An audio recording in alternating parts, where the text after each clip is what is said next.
Wait. I can't show you the big inauguration of my fantastic new train network just yet, so let's roll this episode back a bit. So to help give this project just a bit of context, this world is split into 4 sectors, all connected together by train tracks.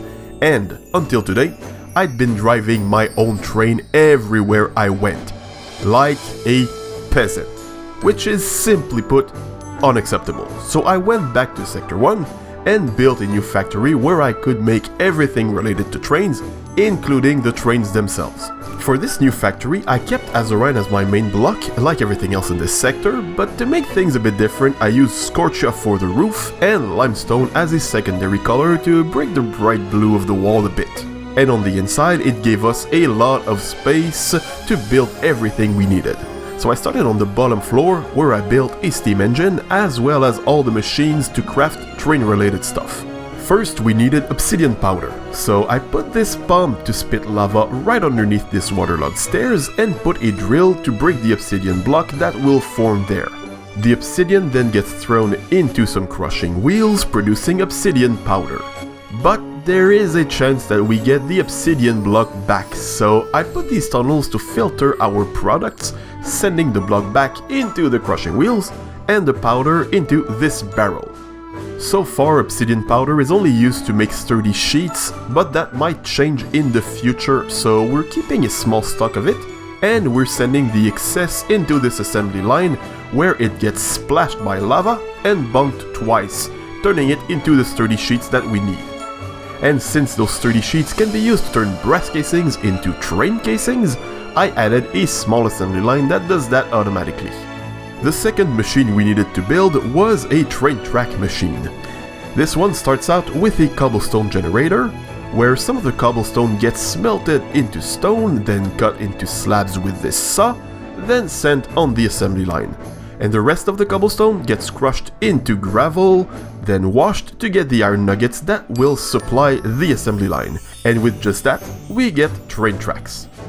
This leaves us with a completely empty top floor, an ideal spot to build our trains. To get the train network I had envisioned, we needed a train for each sector, so 4 trains in total. We'll make another one to deliver lava around the place eventually, but that's a project for another episode. The trains we're building today will need a locomotive and 2 wagons, one for passengers and one for merchandise. And to make them really cool, each train will be specifically themed to its sector. For Sector 1, I decided to focus on the snowy cold theme. So I used iron for the frame of the whole thing and used some dark oak trapdoors for the sides since they worked very well with the color of the iron parts. And to top it off, the entire roof and windows are made out of ice and a bit of light blue glass, just to emphasize its link to the coldest sector. I have to be honest, the train for Sector 2 was the one that I was the least inspired for. Being a farming rural area, I thought a more rustic looking train would be best, so basically I just took the first train that I had built a few episodes back, added a carriage for passengers, and included a few oak trap doors and signs to make it look a bit more rustic. And with just that, we ended up with something that really worked well with Sector 2. For Sector 3, I already had a very clear plan in mind, but I really wasn't sure if it was gonna come out right. Being the sector related to wood and plants, I wanted to make it out of logs and leaves.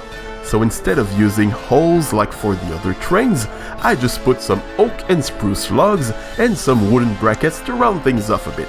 With its green tint, zinc felt like the perfect material to use for railings and other metallic accents, and the leaves that we added on top really helped pull the whole thing together, making a very unusual train that clearly indicates the theme of its sector. Sector 4 being our sector with everything weird and supernatural, its train really needed to feel strange and out of this world. I started building it with some darker blocks like industrial iron and added some andesite alloy to make the palette feel a bit paler. Then red nether bricks helped make it more colorful, but it still looked too normal, so I thought we could have some stuff growing on it like nether warts or crimson roots, but sadly all of these blocks would break when the train assembled, so instead I built some custom mushrooms with shroom lights and prismarine, as well as a few nether brick spikes. And with that, we had a train for each sector, but they still could not drive themselves, so we had to go out and hire some reliable conductors. An enthusiastic goat for the cold sector 1, a trusty llama for the serene sector 2, an adorable fox for the wild sector 3, and a very angry pig for sector 4. But we still had one very important thing missing, a nice place where these trains could connect. I mean, we already had a place right here on top of my storage, but what we needed was a nice place, so I had to make it pretty. What I wanted was a big train hub where we can see all the trains upon exiting the elevator. So I thought having each station staggered like on a staircase would be the best way to go. In terms of block palette, I wanted something very neutral to bring attention to the trains themselves and nothing else.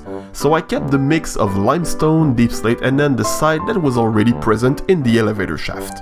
Then we had to connect all the trains' inventories to the storage down below, so I made a little system that collects the contents of each train, drops the items on a belt, and calls a vault elevator. It can then fill it and send it back down to the storage floor, all of it done automatically.